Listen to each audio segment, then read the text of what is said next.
उत्तर भारत में कड़ाके की ठंड और शीतलहर का प्रकोप जारी है। दिल्ली में घना कोहरा छाने और पारा गिरने से जनजीवन प्रभावित है। वहीं कश्मीर में भारी बर्फबारी के बाद तापमान शून्य से नीचे पहुंच गया। हरियाणा, पंजाब और राजस्थान में भी ठंड और कोहरे ने मुश्किलें बढ़ा दी है। मौसम विभाग ने आने वाले दिनों में ठंड की ओर बढ़ने का अनुमान जताया है।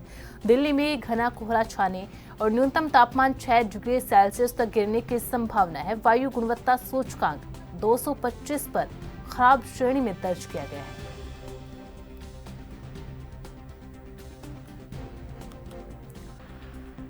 तो पूरे देश के अंदर इस वक्त ठंड की मार भी लोगों को झेलनी पड़ रही है। शीतलहर का प्रकोप भी जारी है। वहीं बारिश की वजह से भी जनजीवन अस्त व्यस्त है। ये 4 तस्वीरें, 2 तस्वीरें पहाड़ी राज्यों की और 2 तस्वीरें मैदानी इलाकों की। दिल्ली की बात की जाए तो दिल्ली के अंदर तो दोहरी मार है। न केवल ठंड और शीतलहर की मार झेलनी लोगों को पड़ रही है, बल्कि ऐसे में प्रदूषण का लेवल अभी भी खराब श्रेणी के अंदर बना हुआ है।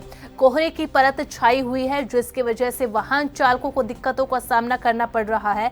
तो दूसरी तस्वीर उत्तर प्रदेश की है। वहां पर भी कुछ इसी तरीके का मंजर देखने को मिल रहा है।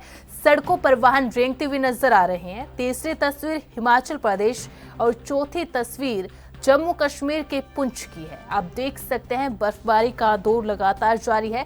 हालांकि टूरिस्ट के लिए तो ये एक आकर्षण का केंद्र बन चुका है। पर्यटन के क्षेत्र में लगातार इजाफा देखने को मिल रहा है टूरिस्ट की संख्या में। लेकिन चौथी तस्वीर जम्मू कश्मीर के पुंछ से हमारे जवान किस तरीके से इतने कम टेम्परेचर में, जब टेम्परेचर बिल्कुल शून्य है, उसमें अपनी ड्यूटी कर रहे हैं पूरी मेहनत, लगन और शिद्दत के साथ। तो ये 4 तस्वीरें, 2 तस्वीरों में आप देख सकते हैं किस तरीके से लोग परेशान हैं कोहरे की वजह से, शीतलहर की वजह से, ठंड की वजह से, प्रदूषण की वजह से।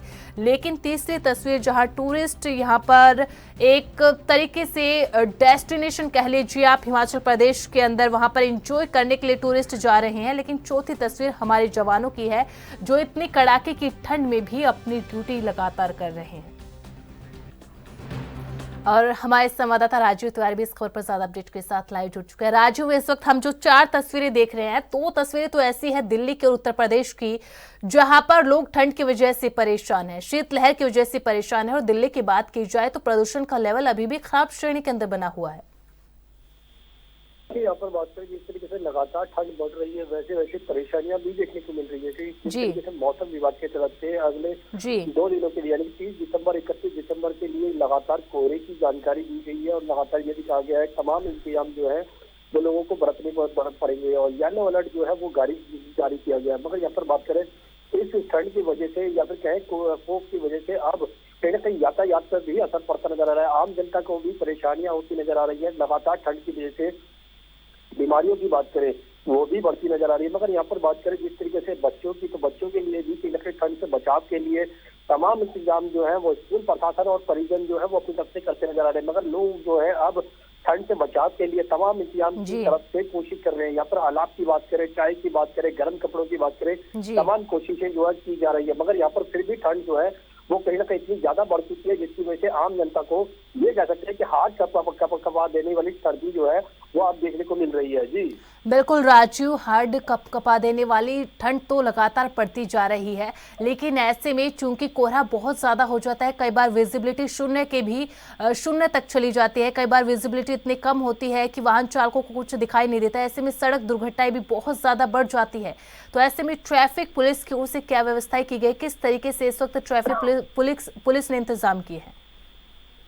देखिए यहाँ पर बात करें जिस तरीके से लगातार ठंड बढ़ रही है, वैसे वैसे अब फोक भी जो है वो बढ़ता नजर आ रहा है। कोहरे की बात करें तो कोहरे को लेकर भी अब मौसम विभाग की तरफ से 2 दिनों के लिए येलो अलर्ट जारी किया गया है। मगर अब फोक की वजह से यानी कि सीधे कहें तो कोहरे की वजह से अब यातायात पर भी सीधा असर जो है पड़ता नजर आ रहा है। क्योंकि रेल यातायात की बात करें तो वो भी ट्रेनें जो है वो डिले होती नजर आ रही है। यहाँ पर की बात करें फ्लाइटों की तो फ्लाइटें भी अब डिले होती नजर आ रही है। मगर यहाँ पर बात करें रोड यातायात की तो यार रोड यातायात पर एहतियात बरतने के लिए ट्रैफिक पुलिस की तरफ से भी गाइडलाइन जारी की गई है। ये कहा जा रहा है कि तमाम लाइटें जो है वो अपनी गाड़ियों की जला के चले और यहाँ तक की सुविधाएं जो है यानी कि स्लो गति से गाड़ी चलाएं ताकि एक्सीडेंट का खतरा जो है वो कम से कम हो सके। मगर यहाँ पर जिस तरीके के हालात बन रहे हैं उससे तो कहीं ना कहीं आम जनता की मुश्किलें जो है वो और ज्यादा बढ़ती हुई नजर आ रही है। जी बहुत बहुत शुक्रिया राजीव जानकारी देने के लिए।